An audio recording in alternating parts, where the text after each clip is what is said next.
Bhagavate Vasudevaya. Reading from Srimad Bhagavad Gita, chapter number 2, text number 21.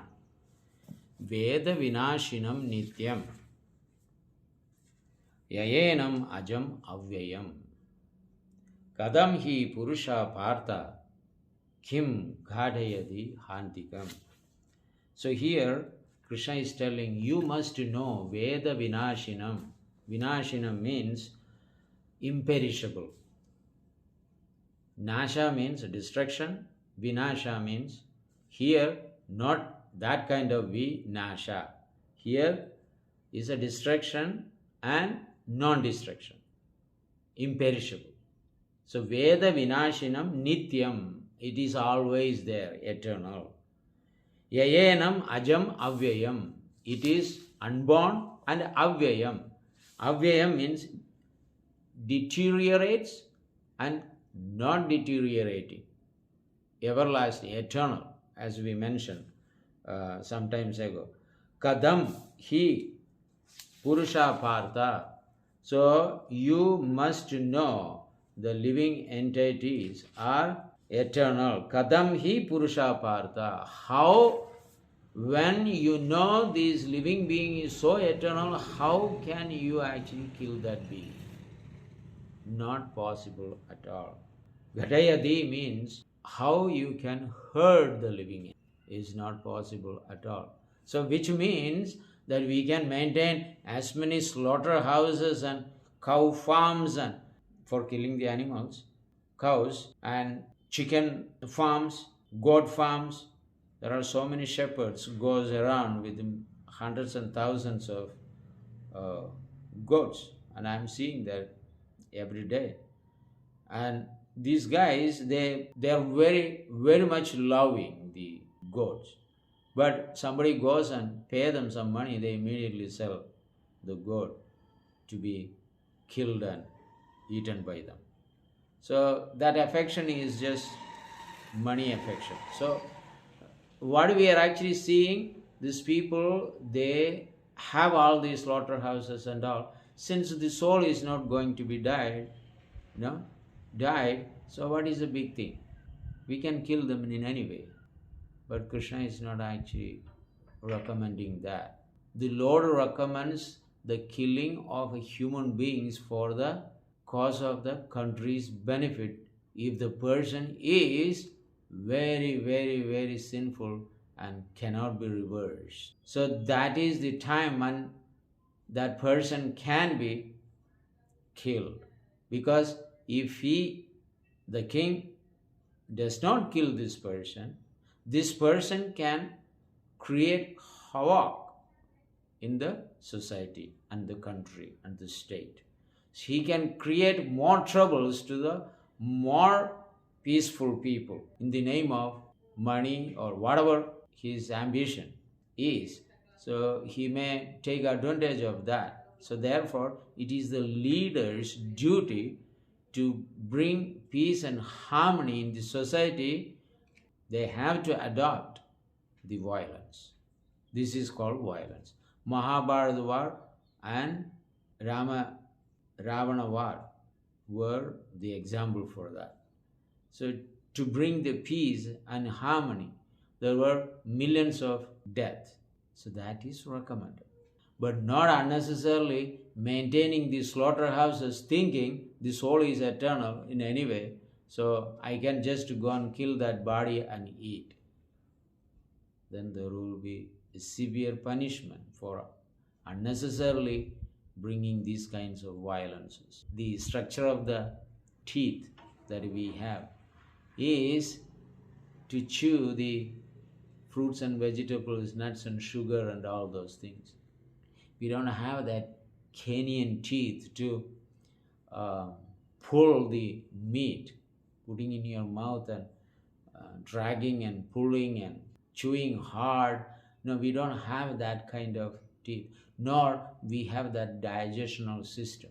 So it is an artificial means of killing the animals for our survival. This entire system is artificial, especially when the modern technology comes up with million different kinds of machines, artificial intelligence, and then you have something in your mind, you put it in the machine and make that machine work according to your thinking.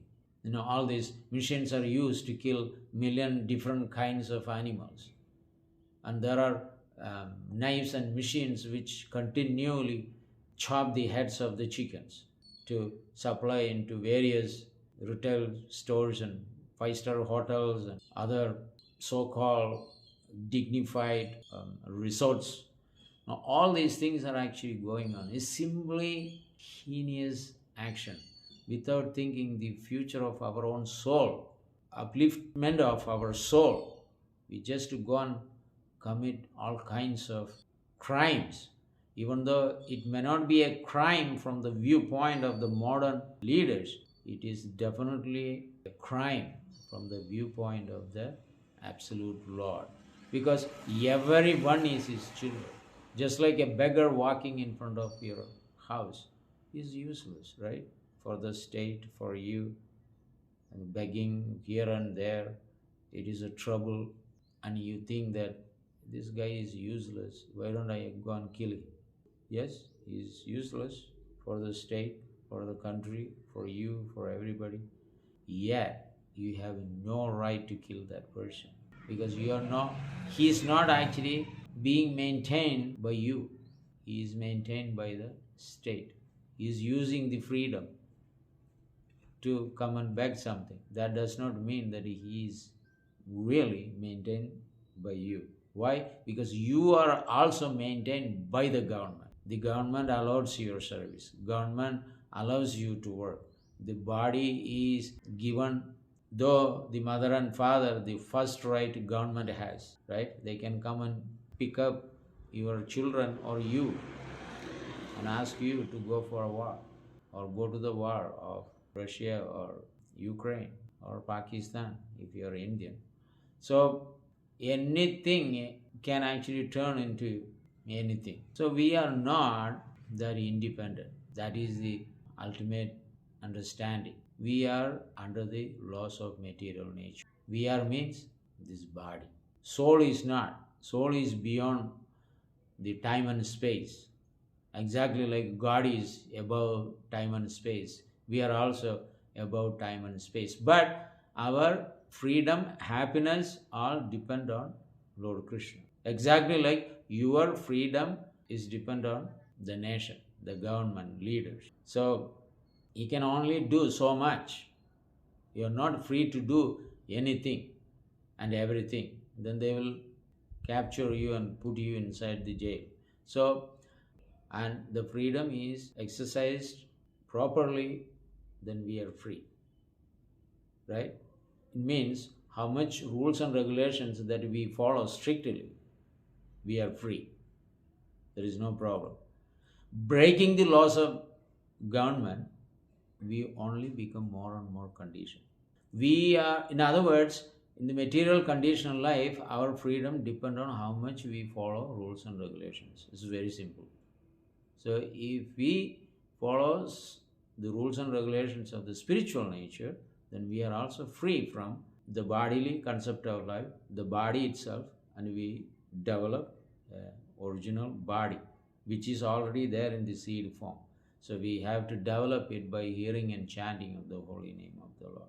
So this is the way that we can be above the bodily concept of life. So all these verses, Krishna is telling, my dear Arjun, you are not this body, you are not this body, you are not this body, you are not this body.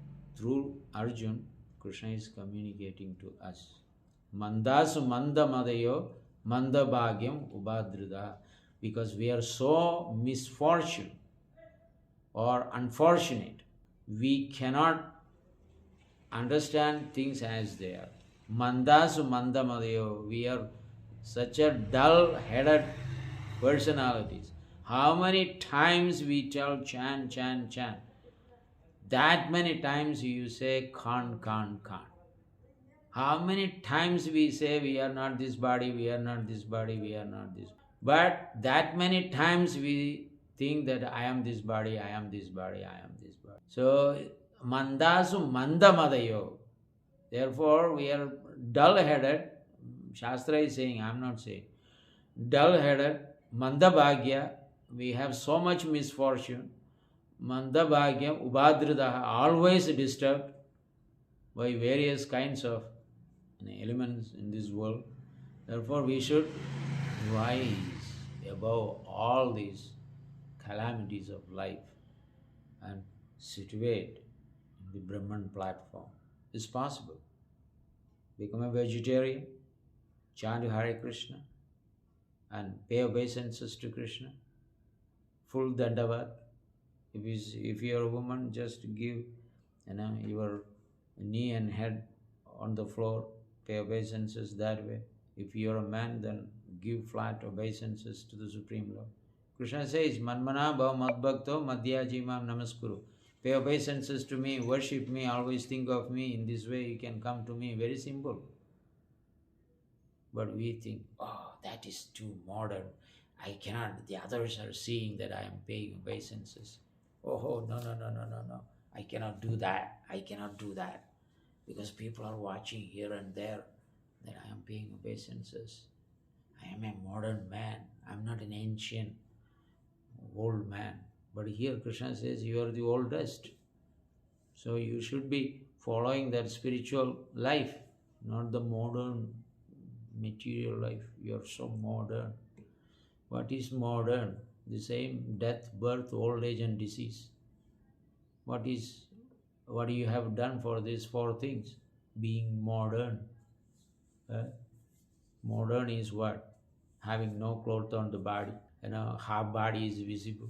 There's so much cosmetics on the body and on the face and hairstyles. This is what the modern is. There is nothing else. Eating, sleeping, mating, depending what they were doing in Satya Yuga, they are also doing. Death, birth, old age, disease, what the same thing, what they were suffering. In Treta Yuga, Dwapara Yuga, Satya Yuga, the same suffering is there. So what is modern? Simply illusion. That's all.